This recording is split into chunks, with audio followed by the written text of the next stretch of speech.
नमस्कार, मेरा नाम जतिन जोशी है। मैं शास्त्रीय द्वितीय वर्ष चतुर्थ सेमेस्टर का छात्र हूँ। आज मैं आपको रस के बारे में, रस की परिभाषा एवं महत्व, रस के अव्यय और रस के भेदों के बारे में बताने जा रहा हूँ। तो पहला है, रस क्या होते हैं। रस शब्द धातु और अच प्रत्यय के मेल से बनाने वाला संस्कृत वाङ्मय में रस की उत्पत्ति हुई। रस्यते इति रसः इस प्रकार के कही गई बातें, अर्थात जिसमें आस्वाद अथवा आनंद ना हो, उसे रस कहते हैं। जैसे मानो अगर आपके भोजन में अगर नमक ना हो, ठीक है, अगर आपके भोजन में मिर्च ना हो तो आपको क्या स्वाद आएगा? नहीं आएगा।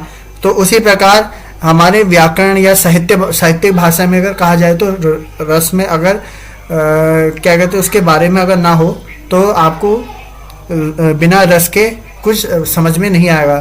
तभी रस के काफ़ी सारी भेद होते हैं, ठीक है। रस की विशेषताएं, रस की कुछ विशेषताएं निम्नलिखित हैं। रस स्वप्रकाश मंद तथा ज्ञान से भरा हुआ है।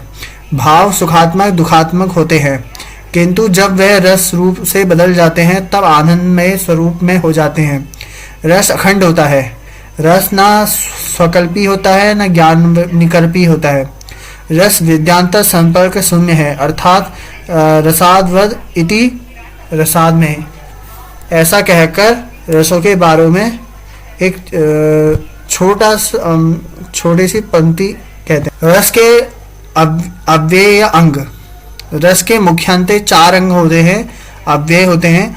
स्वाभाविक, विभाव, अनुभाव, व्यावहारिक अथवा संचार। स्थायी भाव का अभिप्राय प्रधान भाव रस की अवस्था तक पहुंचने वाले भाव को प्रधान भाव कहते हैं। स्थायी भाव काव्य नाटक से शुरुआत से अंत तक होता है। स्थायी भाव की संख्या 9 स्वीकारी गई है।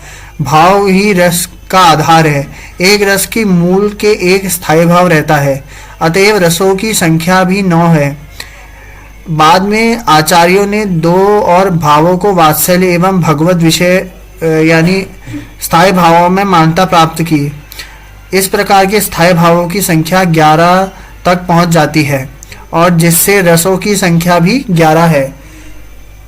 अब आपको हम स्थायी भाव के कुछ उदाहरण देंगे, जैसे भय, भयानक, हास्य, शोक, करुण, क्रोध, रौद्र, विस्मय, अद्भुत, वात्सल्य, जुगुप्सा, विभत्स, निर्वेद, शांत, उत्साह, वीर, अनुराग, भक्ति रस। रस और उनके स्थायी भाव।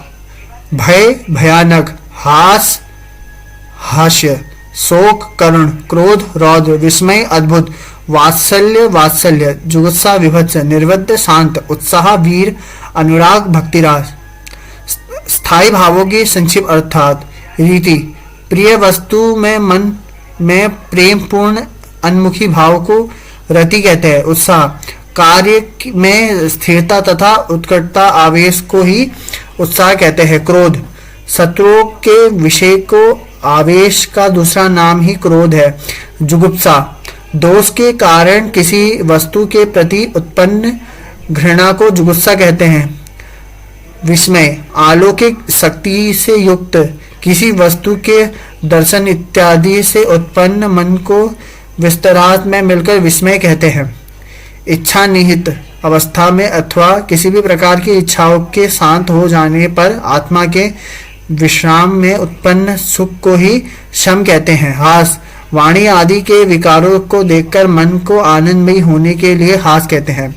भय, किसी रौद्र की शक्ति के उत्पन्न होने पर मन व्याकुल कर देने वाले भाव को ही भय कहा जाता है। शोक, किसी प्रिय वस्तु को नष्ट हो जाने के कारण उत्पन्न व्याकुलता ही शोक कही जाती है।